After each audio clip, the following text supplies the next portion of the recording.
Está la música sonando. En 20 minutos empezamos con la segunda conferencia del ciclo sobre Morelos. Ayer habló Paco Taibo sobre Cura Hidalgo y mañana Belarmino va a hablar sobre la independencia. Entonces, pues los invitamos. Es un pretexto para recuperar este espacio que ha sido olvidado, que es una zona de paso, pero que nosotros estamos convencidos que puede ser una zona, un destino cultural, muy a pesar de lo que dice nuestro regente, que esto tiene que ser un corredor cultural. No hace falta invertir millones y destruir esta zona, simplemente hay que hacer banquetas más anchas y darle pretextos a la gente para que las camine como esta. Pero vamos a echar un vistazo a ver qué hay en el tianguis. Tenemos obras de Vázquez Montalbán, de Manolo Vázquez Montalbán, en 30 pesos. Pero además, si se llevan dos, se las llevan en 50 pesos. Entonces es la novela de ciencia ficción de Rosa Montero, Lágrimas en la lluvia, que está descatalogada también, a 90 pesos. Uno de mis consentidos, Luis Humberto Crosswhite, en 30 pesos. Estos libros de Tusquets cuestan 150, 200 pesos, aquí los pueden comprar a 30 pesos. Mira, nos quedó uno de Almudena Grandeza, 80 pesos, que acaba de estar con nosotros en la Feria del Zócalo. Es un super ganga, ¿no? Extraordinarios libros y a muy buen precio. Y ahora que viene fin de año, pues es conveniente comprar y regalar libros. ¿Qué estás llevando? ¿Qué encontraste? Mira, encontré a Sciascia, encontré a Mankell, entre otras, y encontré esta trilogía, o que esta de acá, de Cornwell, que está verdaderamente interesante, y a Sharpe, y a esta de Cornwell, y esta de Cornwell. A 20 pesos, ¿lo puedes creer? No, ya está regalada, y esta otra de Forrester, del Comodoro Horton, están regaladas, man. Entonces, ¿cómo crees que no me voy a endrogar? Me quedo sin, no, pero ya con esto ya curro los regalos para fin de año. Cuando Morelos bajaba de Michoacán rumbo a la costa de Guerrero, cuando pasó el río Balsas y se encaminó rumbo a Chilpancingo, fue con los mandó por delante a la gente de Galeana a hablar con la familia Bravo, Nicolás Bravo, Miguel Bravo, toda la familia que iba a salir a participar en la lista. Y los españoles, que ya le tenían mucha desconfianza a la familia Bravo, habían mandado ya un destacamento para interrogar y, si era necesario, capturar a los Bravo. Entonces, la gente de Morelos, los soldados de Morelos, la mayor parte de ellos costeños, morenos hasta relumbrar, como deben ser los costeños, se estaban bañando en un río y habían dejado los machetes allá a un lado. Y cuando ven venir a las tropas realistas, desnudos, agarran los machetes y se les van encima y los derrotan. Esa es la primera escena de la película. Claro, está ahí aderezada del que buscan un cuadro de Morelos, no. Pero la primera escena de la película está basada en un hecho real, en un combate real que dieron cerca de Chichihualco, que está a 30 kilómetros de Chilpancingo, las tropas de Morelos. Y hay que decirlo claramente, las tropas de Morelos eran costeñas. Morelos mismo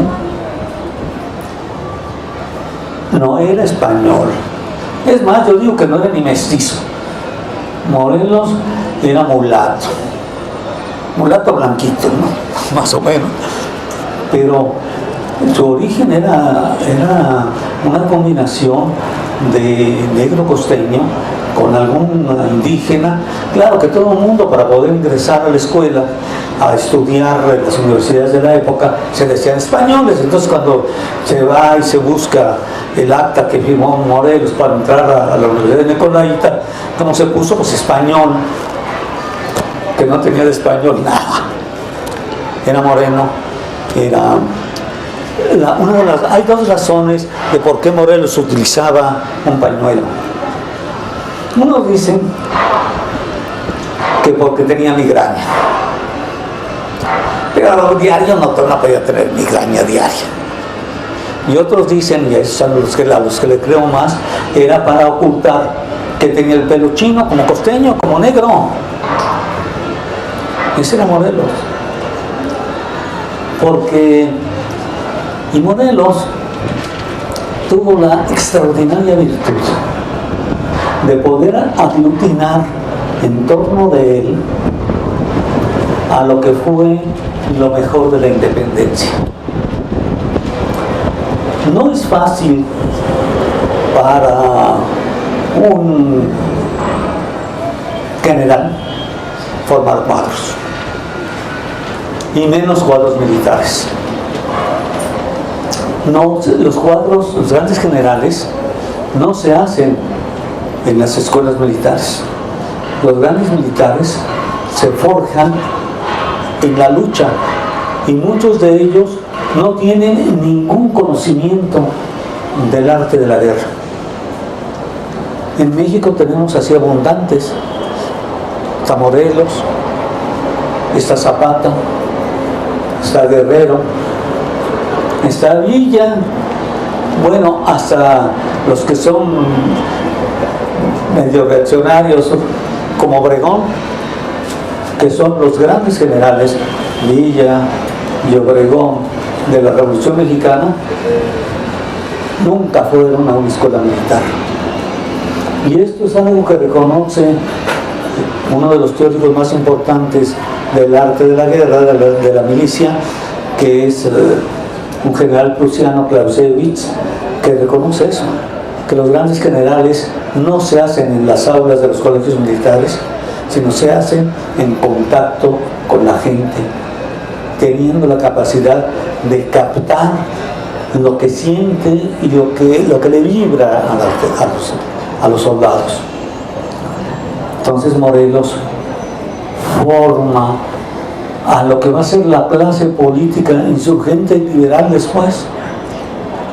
Van a estar alrededor de Morelos dos grandes generales, uno reconocido por su extraordinario valor, Hermenegildo Galeana, y otro por su valor, su capacidad organizativa, Mariano Matamoros.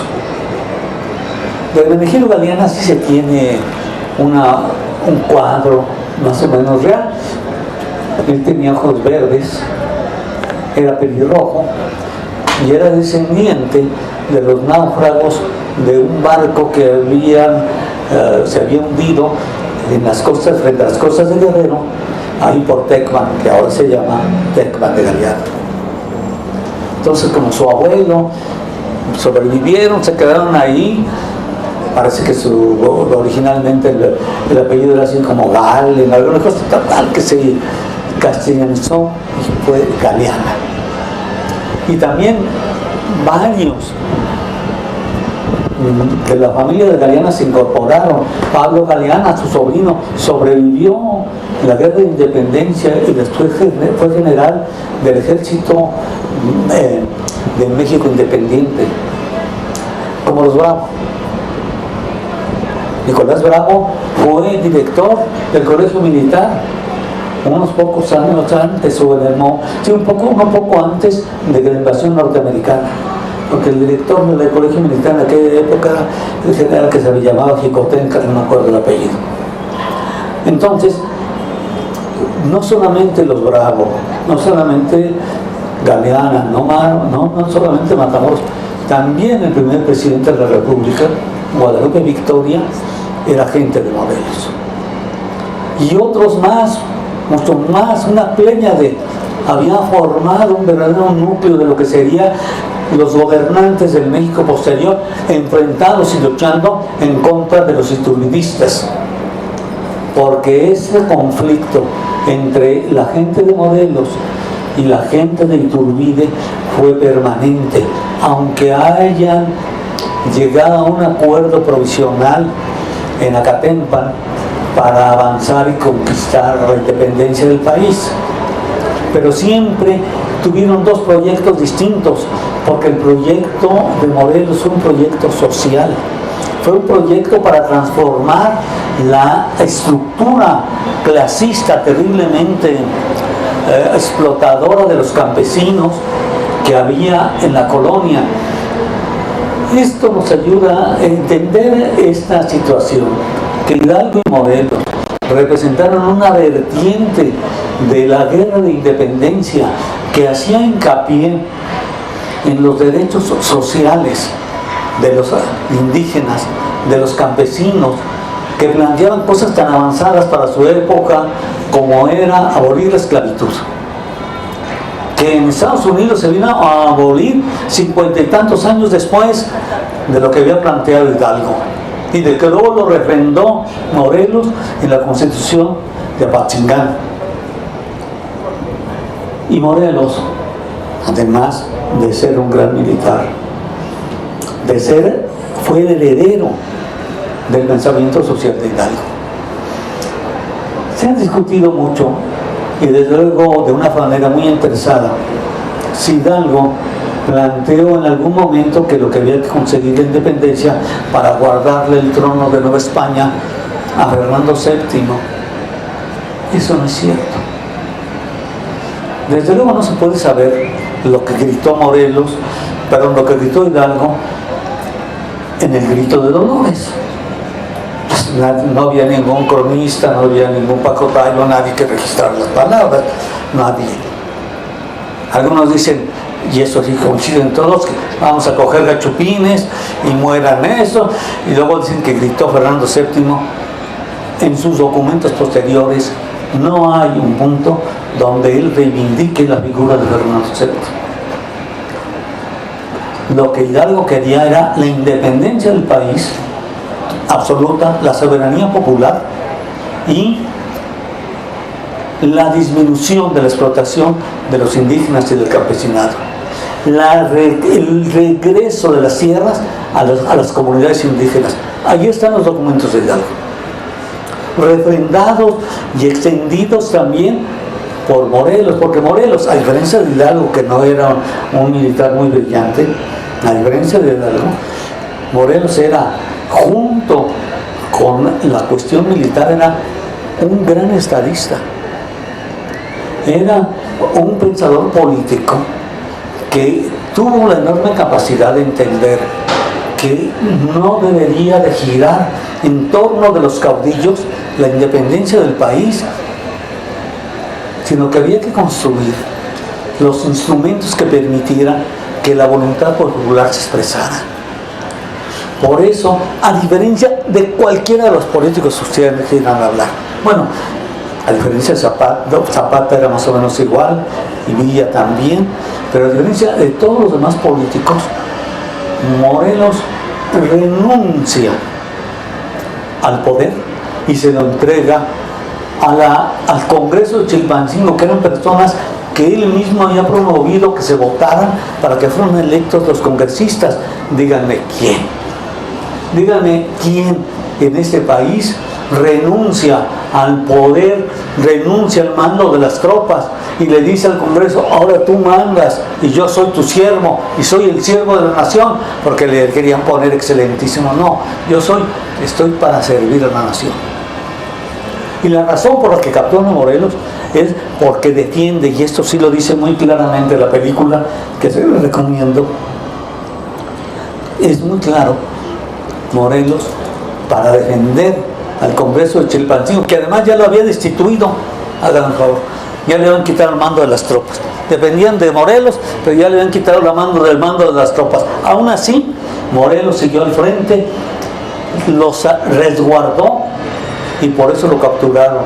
Si él hubiera seguido actuando como actuaba siempre, que hubiera emprendido la retirada adecuadamente, no lo hubieran agarrado como lo capturaron a finales de 1815 y para así. Esa es la cuestión.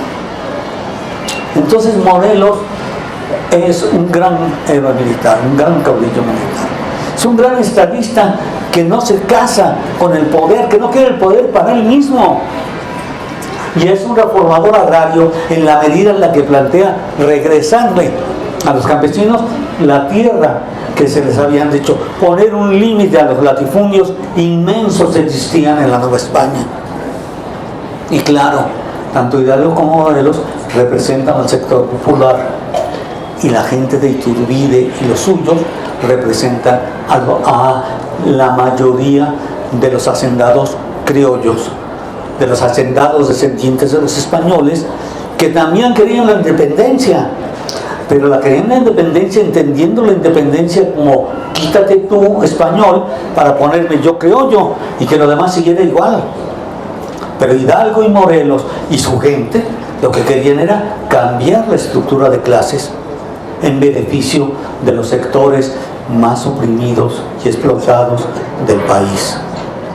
Por esa razón, al triunfo del ejército trigarante que encabezaba Iturbide, el 27 de septiembre de 1821, cuando entran aquí, no hay ningún cambio en la estructura social y lo único que se hace es cambiar a los gobernantes con un agravante. En los tratados que firmó Iturbide decía: se reserva el trono de Nueva España a un descendiente de la familia de los Borbones que vivían en España, que eran los que gobernaban, que nos manden a su hijo, a su primo o a su gato, bueno, casi, y que nos manden. ¿Cuál independencia es esa? Vamos a establecer una monarquía y esta monarquía ni siquiera va a ser uno nacido en Nueva España, sino va a ser uno que nos manden de España. Pero eran tan soberbios los Borbones que se negaron. Dijeron no e intentaron después reconquistar el país. Pero esa negativa le sirvió a Iturbide para promoverse en un alboroto, en una algazara, en un escándalo, a tropas a las que le pagó, algo así como lo que hacen el PRI, el PAN y el PRD. Juntaron, le pagaron, acarrearon gente, le dieron una lana, le dieron en aquella época chupe, pulque seguramente, y entonces salieron gritando Iturbide emperador, Iturbide emperador, y entonces con ese apoyo, ese apoyo y los que habían matado a Hidalgo Morelos, el representante de la Inquisición, el representante de la audiencia, el representante de los hacendados, que habían sido el grupo que había derrotado y torturado a Hidalgo, derrotado y torturado a Morelos y matado a los dos. Ese grupo eran los que apoyaban a Iturbide. Por esa razón, cuando se logra el triunfo contra Iturbide, los liberales que suben dicen: la independencia es hasta 1824, cuando fundamos la República, no el día que Iturbide entra con su ejército reaccionario a imponer una falsa libertad. Pero entonces Morelos es militar, es sadista, reformador agrario, y además es una persona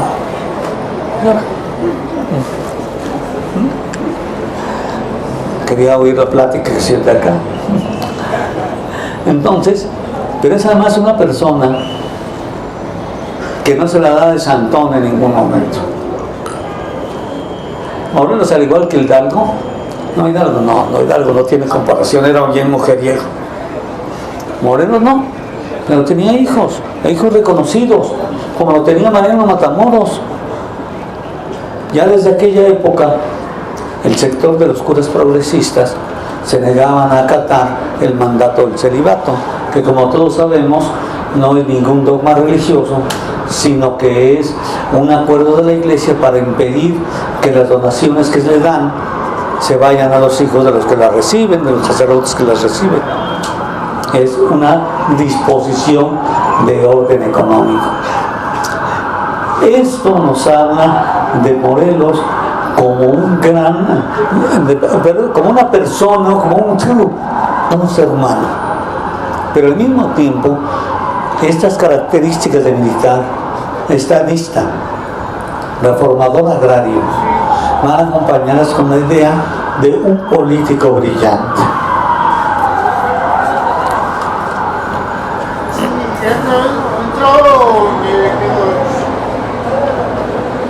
Siéntate allá, ¿no?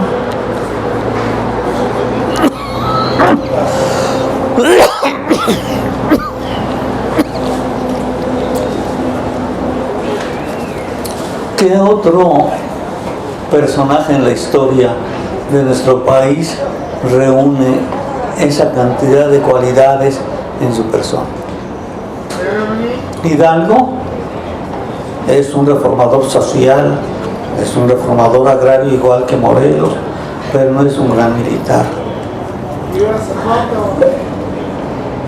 Ignacio Pérez Rayón estuvo hasta el último momento diciendo, cuando ya se estaba planteando la independencia del país, sin nada de ninguna conexión con la monarquía española, una de las discrepancias que existía entre Morelos y Rayón era que Rayón seguía insistiendo en que se pusiera que estábamos defendiendo el trono para Fernando VII.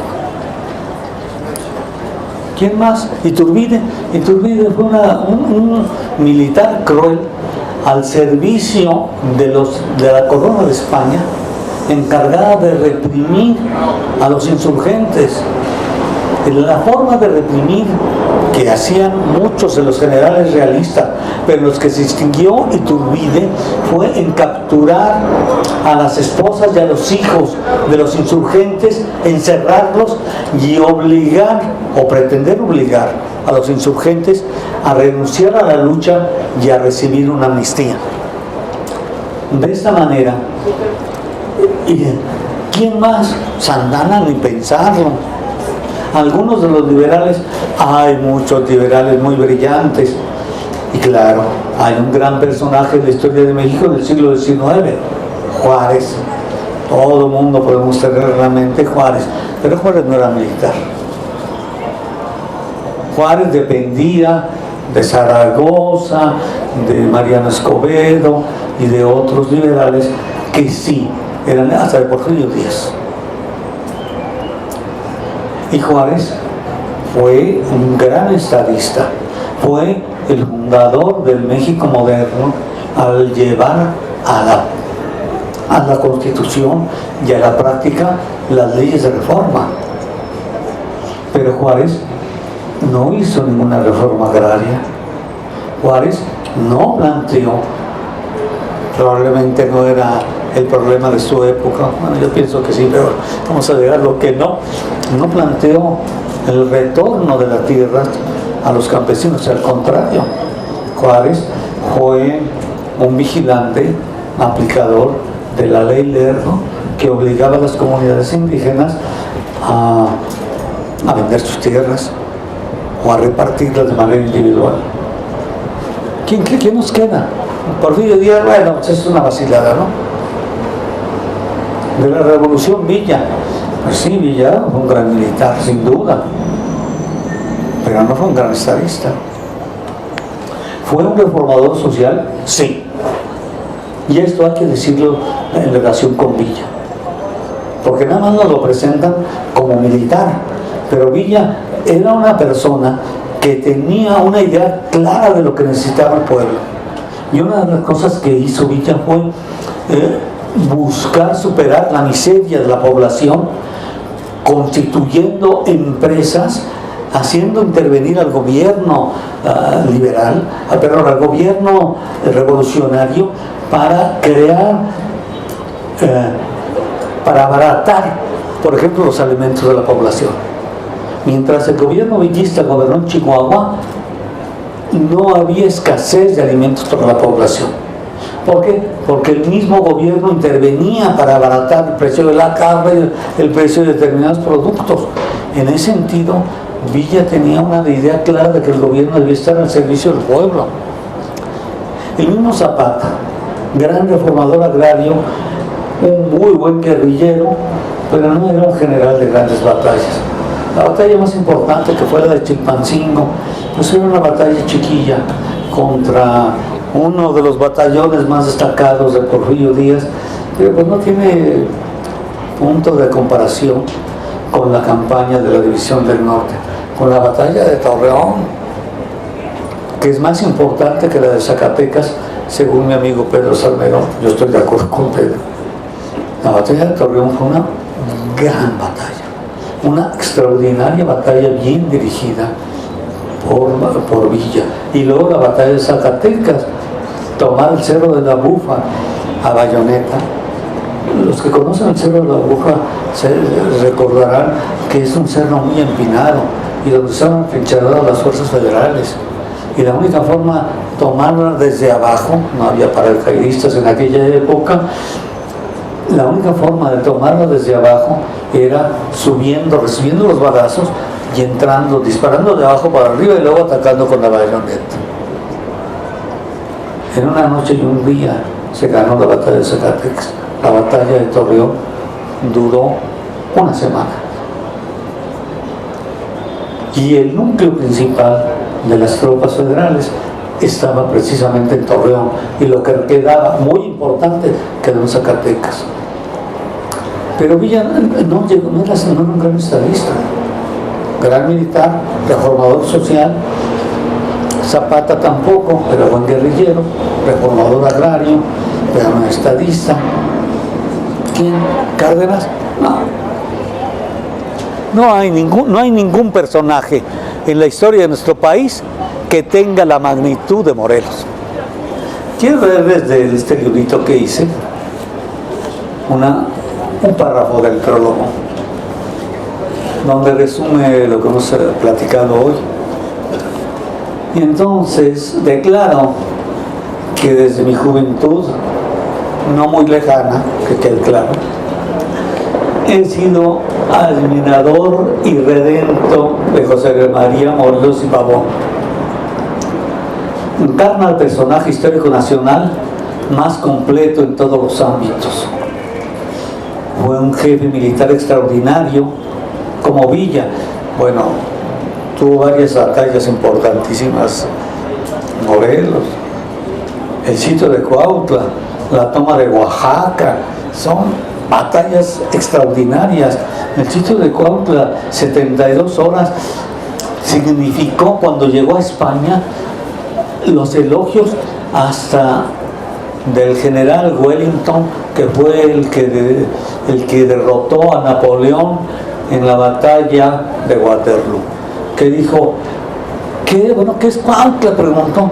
No, pues Cuautla es un pueblo. ¿De estar en un cerro? No, está en una planicie. ¿Ha de tener ríos? No, no hay ríos. ¿Ha de tener murallas? No hay ríos. Es un pueblo así. Y tardaron 72 días. Mis elogios para ese general Morelos, es de lo mejor. Que lo haya reconocido un general de la talla de Wellington nos habla de esa maestría militar de Morelos. Entonces, un jefe militar extraordinario como Villa, un buen estratega, formador de ejércitos, valoroso, inteligente, adorado por soldados y oficiales. El valor de Morelos era verdaderamente increíble. En el sitio de Cuautla le daba hambre cuando entraba a la batalla, entonces se iba a desayunar, porque empezaba temprano, se iba a comer, se fue a desayunar en Oaxaca. Y en Oaxaca dijo: bueno, a las 2 comemos allá, pero por pronto no fue a desayunar. Entonces empezaron a disparar cañonazos. Estaba desayunando y entonces uno de los ayudantes que estaba parado junto a él le pegó de lleno una bala de cañón y lo mató. Y Morelos siguió comiendo como si no le hubiera pasado. Pueden decir: qué descorazonado. No, qué despiadado. No, simplemente que valor. Pero no solamente ahí, en muchos lados. En la misma batalla de Cuautla, cuando sale a reconocer las tropas de Calleja del Rey, que encabeza a las fuerzas realistas que están rodeando Cuautla, se acerca y de repente va en su caballo, va con 1 o 2 personas, 3, y de repente le salen los soldados españoles y lo empiezan a rodear. Y entonces se agarra, saca la espada y empieza a defenderse. Y Galeana, que había dicho: oye, general, no se vaya. No, sí, que tengo que ir a ver cómo están organizando estos, cómo nos van a acercar. Entonces Galeana le había encargado a un padre: súbete de allá y ve cómo está el general. Y le dijo: no, nos lo capturan. Entonces Galeana salió con un grupo de caballería y se fue encima. Y claro, ya cuando llegó la caballería dispersó a los españoles. Y entonces ya se jalaban a Morelos para acá. General, más a prisa. No hay que correr, porque las balas no se ven por la espalda. Ese era Morelos. Ese era el valor de Morelos. Estadista al que no le tembló la mano para afirmar, como Juárez en su momento, nuestra vigencia como nación frente al extranjero.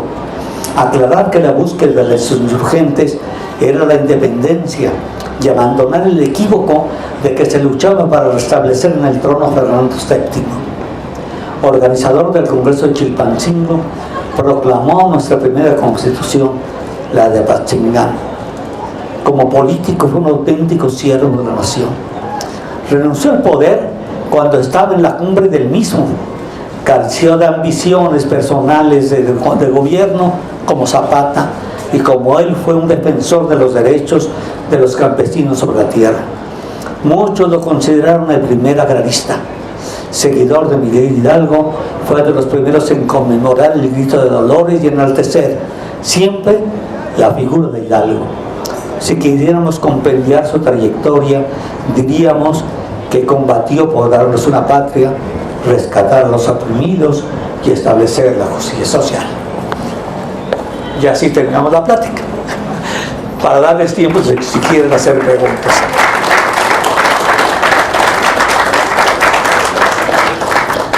Si quieren preguntas, aprovechen ahorita que están gratis. Sí, cómo no. En la actualidad, ¿hará falta algún Morelos en nuestro país? ¿Alguna personalidad de esa naturaleza? ¿No la pudiéramos encontrar aquí? Pues no la tenemos y sí nos falta.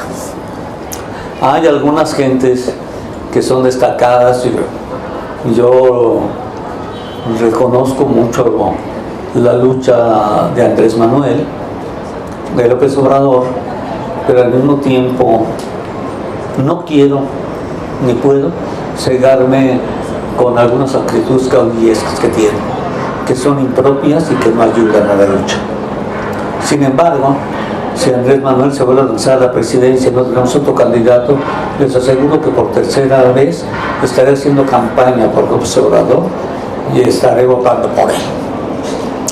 Pero de ahí fuera, ¿quién? Bueno, Eugenio Cárdenas es una persona a la que yo respeto mucho, a la que le tengo un enorme afecto, pero ha cometido errores muy grandes. Eso de aceptar en un momento encabezar la comisión para el segundo centenario designado por Fox, en el momento en que estaban las elecciones presidenciales de 2006, fue un error muy grande del ingeniero Cárdenas. Y luego pues ha habido el problema de que López Obrador lo desplazó de la jefatura, vamos a decirlo con esos términos, del movimiento popular y el movimiento social. Y al ingeniero Cárdenas, como a todos, nos va pesando en algún momento la edad, ¿no? El ingeniero Cárdenas debe tener ahorita 82 años. Es un hombre que está entero, es un hombre que sigue pensando, pero es un hombre que puede soportar el peso de la presidencia, el peso de una campaña presidencial, no ahorita, sino dentro de 2 años, que tendría 84. Está difícil. Entonces, ahora les voy a decir, yo tengo una enorme estimación por los dos, Obrador. Yo trabajé con los dos en el gobierno federal. Cuando era yo representante, lo que ahora le llaman diputado a la Asamblea Legislativa, que llegué por el Partido del Trabajo en aquella época, y como no teníamos candidato, me propusieron a mi candidato de jefe de gobierno. Entonces yo decliné con el ingeniero para la candidatura a favor del ingeniero Cárdenas, que es uno de los hechos que más me enorgullece en la vida, de haberlo hecho y haberlo hecho a tiempo. Entonces, ¿cómo no van a creer, cómo creen que no voy a tener un reconocimiento enorme de lo que es Cárdenas? Y luego cuando llegó Andrés Manuel nos dijo, quédense a trabajar conmigo. Pues me quedé a trabajar 6 años con Andrés Manuel, y cuando llegó Marcelo me hizo el favor de correrme, lo cual le agradezco mucho.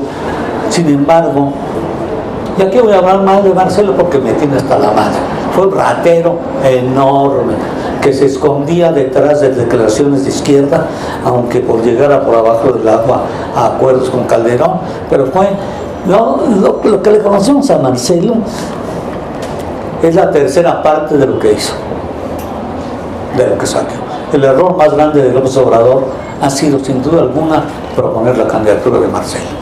Y le digo porque yo trabajé en la cuestión de los desechos sólidos, o sea, la basura. Trabajé con Andrés Manuel López Obrador. Y luego Andrés Manuel me mandó a la central de Abasto. Y luego yo pude apreciar lo que, como han de saber, soy ingeniero arquitecto, pude apreciar lo que hizo Marcelo, en Seduble. Y ya no les cuento más, porque si no van a decir, como digo yo, qué bueno que ya se fue, porque si no es por la línea 12, hubiera sido por muchas de las otras cosas que hizo, y que yo, por la ubicación donde estuve, me enteré, sin andar en el chisme, más de lo debido. Entonces, y esto allí empezó a declinar el peso de la izquierda en el gobierno de la ciudad. Pues sí necesitamos a alguien así. Necesitamos a alguien que renuncie a promoverse como gobernante y que trabaje en verdad para el conjunto de la gente. Que no se sienta redentor como nunca se sintió Morelos. Díganme quién, que teniendo el mando de las tropas, que siendo el jefe reconocido de la mayor parte de la insurgencia, les dice, bueno, pues ahora junten, vamos a hacer unas elecciones, elegamos a estos, eligen a un montón de cuates que luego le pagan destituyéndolo de las Fuerzas Armadas, y le dicen, no, pues le vamos a nombrar excelentísimo, no, le vamos a nombrar excelentísimo, no, yo soy nada más el siervo de la nación. Díganme quién, en dónde. Estos son los hombres que necesitamos. Y lo necesitamos como buena Morelos, vertical, incorruptible y defensor de los oprimidos siempre.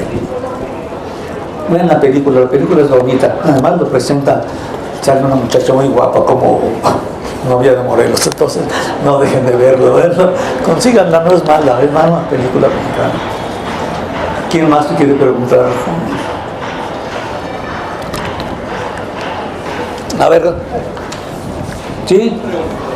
Una pregunta, ¿cuáles son los valores que a lo mejor ahorita no se están implantando a la sociedad y que no hacen posible un líder como Morelos?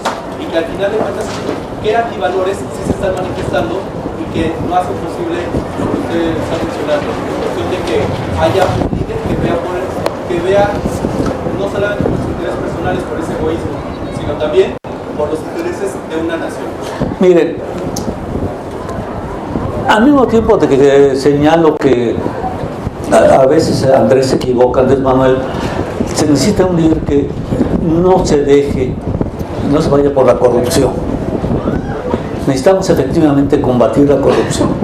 El nivel de corrupción al que hemos llegado es un ambiente terrible. Ahora, ese nivel de corrupción es un mal de los mexicanos. No es cierto. No es cierto. El nivel de corrupción está fomentado por el modelo neoliberal de desarrollo económico. Díganme si no es inmoralidad la de los banqueros norteamericanos que provocan la crisis y luego cuando los rescatan lo primero que hacen es organizar un reventón de $400,000 para festejar que los rescataron. Vean ustedes el gran fraude que hizo el señor Madoff en Estados Unidos, $60,000 millones. ¿Qué son $60,000 millones? $60,000 millones viene equivaliendo a 6 años de todo el presupuesto del gobierno del Distrito Federal. O sea, el pago de 300,000 trabajadores, el pago de la pensión para los viejitos como yo, el pago de todo. De los subsidios, el subsidio al metro, las obras públicas. Eso son unos 6 años se estampó este cuate en Estados Unidos. Contra lo que necesitamos luchar es contra la ideología neoliberal que pone en el centro la ganancia y el aprovechamiento individual, que ha hecho olvidar la importancia que tiene lo público, la importancia que tienen los demás, la importancia que tiene promovernos en la sociedad, y que lo único que nos dicen es: tú, como del lugar, avanza. O como dicen los priistas, el que no tranza no avanza. Político pobre, pobre político. Esa es la ideología que tenemos que combatir, y es una ideología no individual, sino una ideología social. Tenemos que luchar por otro tipo de ideología y por otra ética, una visión diferente, y está en todos los terrenos, que va desde las relaciones entre los hijos y los padres, las relaciones entre los mismos hermanos, las relaciones en las escuelas. Siempre, desde que yo estaba en la escuela, en el Calmeca, siempre había problemas y conflictos entre que unos se aprovechaban y que le hacían a uno la... Sí, pero ahora se ha convertido eso en un problema mucho más grave. ¿Por qué? Porque lo que se respira es violencia. En las películas, violencia. En la televisión, violencia. Exaltación de una manera o de otra de los narcos. Promoción no de la liberación sexual de la mujer, sino de la promiscuidad sexual. No el reconocimiento del amor, sino del acostón. No son esos valores, que son un conjunto de valores, es contra lo que tenemos que luchar. Y tenemos que restablecer los valores que dan un reconocimiento a la dignidad humana, a que todos tenemos que ser dignos, respetarnos unos a otros. Vean el monumento crítico, además, en esa película extraordinaria que hizo, bueno, ahorita me van a recordar, el Lobo de Wall Street, que hizo Scorsese. Vean la crítica, vean la presentación de cómo es la sociedad norteamericana y esos valores que se transmiten. Y cuando sale el cuate Jonás Foster o algo así se llama, cuando sale de la cárcel, dice: no, las películas se quedaron cortas respecto a lo que hacíamos. Y sale después de 3 años, o después de haber estafado a miles de personas, de pequeños inversores pobres, después de haberlo estafado, 3, 4 años de cárcel, sale, le compran su historia, le dan $3 millones y allá anda este cuate. Pero ahí veamos los valores que tenemos que rechazar, y probablemente, compañero, eso le dé una idea muy completa de lo que tenemos que hacer, porque eso lo tenemos que hacer todo, no solamente aquellos que nos encabecen, sino todos, porque haciéndolo todos, de ahí surgirá una persona que sepa aglutinar esos valores. No sé quién más, compañeros, tenga preguntas. Aprovechen que estamos en barata. Si no, muchas gracias por su atención y por haber venido.